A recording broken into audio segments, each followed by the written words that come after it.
السلام علیکم ګرانو دوستانو، تاسو ته یو ځل بیا زما یو بلې ویډیو ته ښه راغلاست وایم. د نړۍ په هر ګوټ کې چې یاست، روغ جوړ او خوشحاله اوسئ. په دې ویډیو کې مې د منتو پخولو ډېره اسانه او خوندوره طریقه درسره شریکه کړې ده. هیله د ویډیو به مو خوښه سي. ګرانو دوستانو، زه هره اونۍ درسره د نوو بېلابېلو او خوندورو خوړو یو نوې ویډیو شریکوم. که زما چینل ته نوي یاست نو مهرباني وکړئ چینل درسره سبسکرایب کړئ، ترڅو په راتلونکو ویډیوګانو کې زما خوندورې او اسانه ریسپۍ وګورئ. ستاسو ملاتړ راته ډېر ارزښت لري.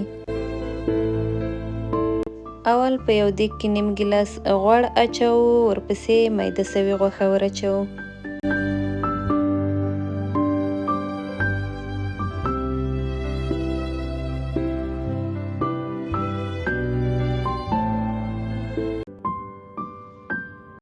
یو قاشوغه د وچې وږې پوډر ور اچوو.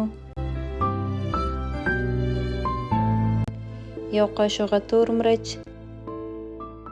یو قاشوغه وچې دڼیا پوډر، یو قاشوغه مالګه ور اچوو.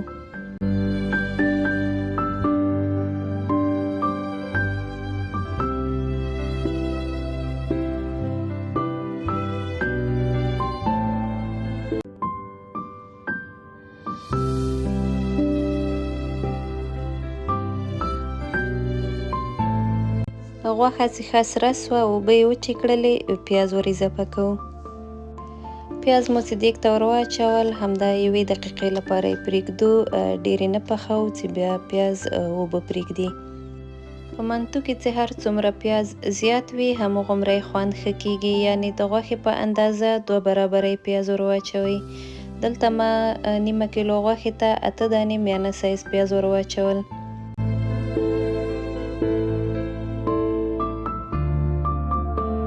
ورپسې 2 وړې ګیډۍ تازه ګشنیز ور اچوو.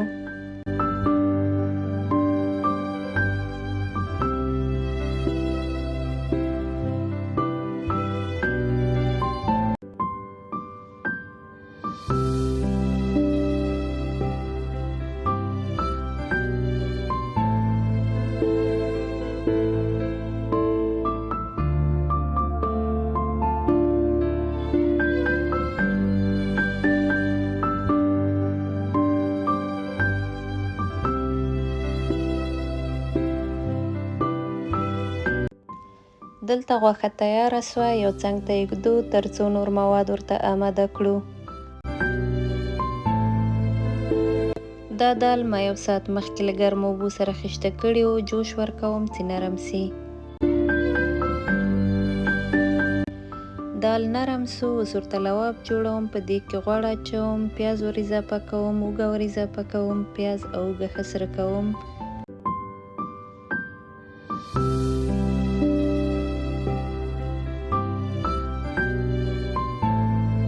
یو قاشوغه روب ته لږ زره اوبه ور اچوم، ښه یې سره ګډوم، بیا یې سره سوي پیازو ته ور اچوم.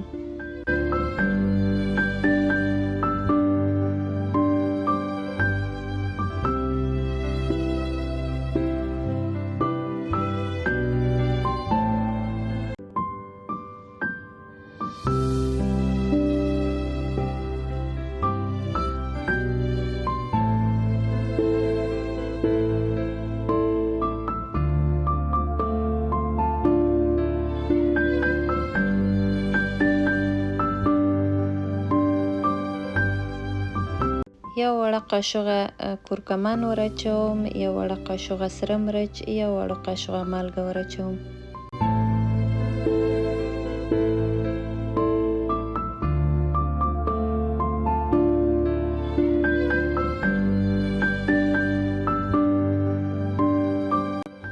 دوه ګیلاسه جوش سوي اوبه ور اچوم.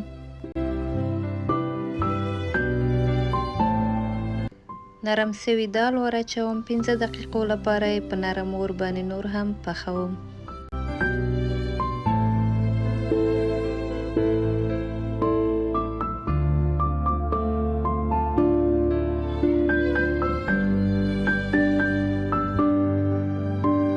دلته د دالو قورمه تیاره سوه، ورپسې منتو جوړوم.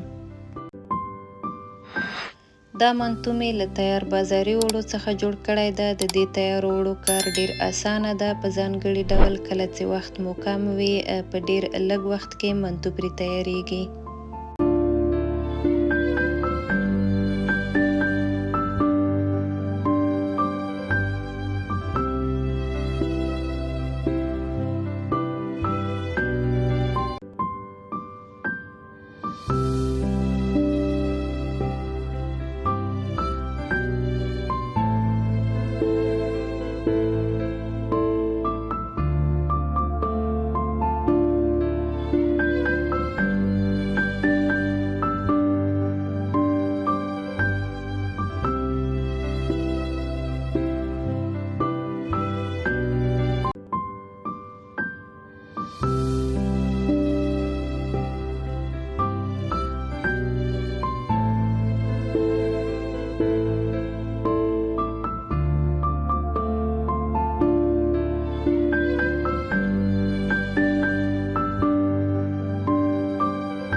دیګ لږ زره غوړی سره غوړوو.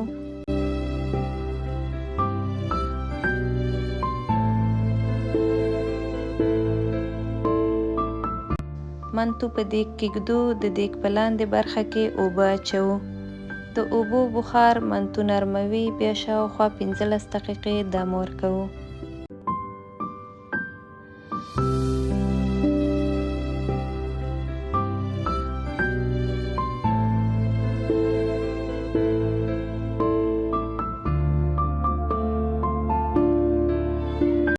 نیمه کیلو مستو کې یو قاشق میده سوي اوږه اچوو. ښه یې سره ګډوو.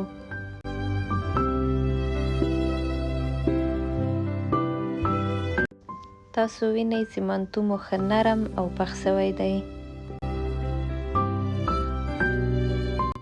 اول په غوري کې مستې اچوو. بیا منتو پرېږدو. له پاسه پرې د دالو قورمه، تازه ګشنیز او وچه نعناع اچوو.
زموږ د نن ورځې پخلی تر بلې ویډیو پورې د الله په امان.